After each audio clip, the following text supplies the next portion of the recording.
Halo, apa kabar anak-anak? Assalamualaikum warahmatullahi wabarakatuh.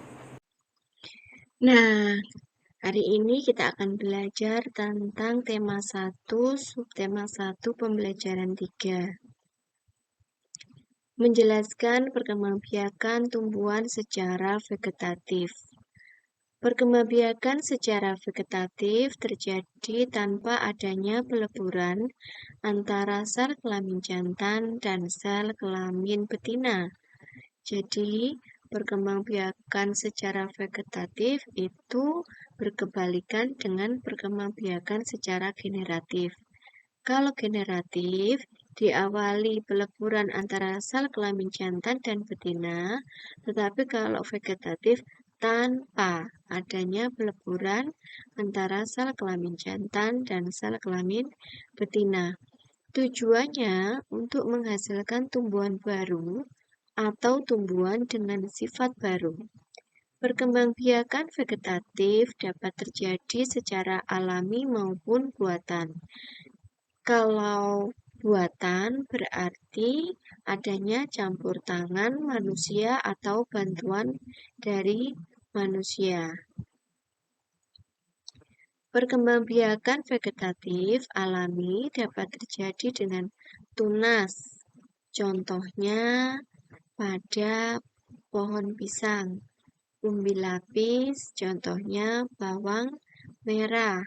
Umbi batang pada kentang, umbi akar pada wortel dan singkong, geragih atau setolon pada rumput tegi, akar tinggal atau rhizoma pada jahe-jahean ya, jahe, kemudian kunyit ya, spora pada jamur. Jahe berkembang biak dengan akar tinggal atau rizom. Nah, seperti ini ya. Perkembangbiakan vegetatif buatan dapat terjadi dengan cangkok, stek batang, stek daun, merunduk, tempel atau okulasi, dan menyambung. Nah, cangkok itu pada tumbuhan yang berkambium, berkayu ya. Stek batang contohnya pada ketela pohon. Jadi stek itu pengertiannya adalah bagian tanaman yang dipotong kemudian ditancapkan ke tanah bisa tumbuh seperti ketela pohon. Itu kalau kita mau menanam ketela pohon kan batangnya dipotong-potong kemudian ditancapkan ke tanah, itu namanya stek batang. Kalau stek daun contohnya pada cocor bebek. Jadi cocor bebek itu kalau daunnya kita potong-potong, kita tanam di tanah akan tumbuh menjadi individu baru. Merunduk contohnya pada bunga alamanda, pada stroberi. Kemudian tempel atau okulasi ya, itu menempel tunas ke tumbuhan yang berbeda jenis. Kemudian menyambung itu seperti ini ya. Jadi dua tanaman yang mempunyai sifat yang berbeda, kemudian disambung. Itu namanya menyambung atau enten. Kalau okulasi atau menempel. Berikutnya.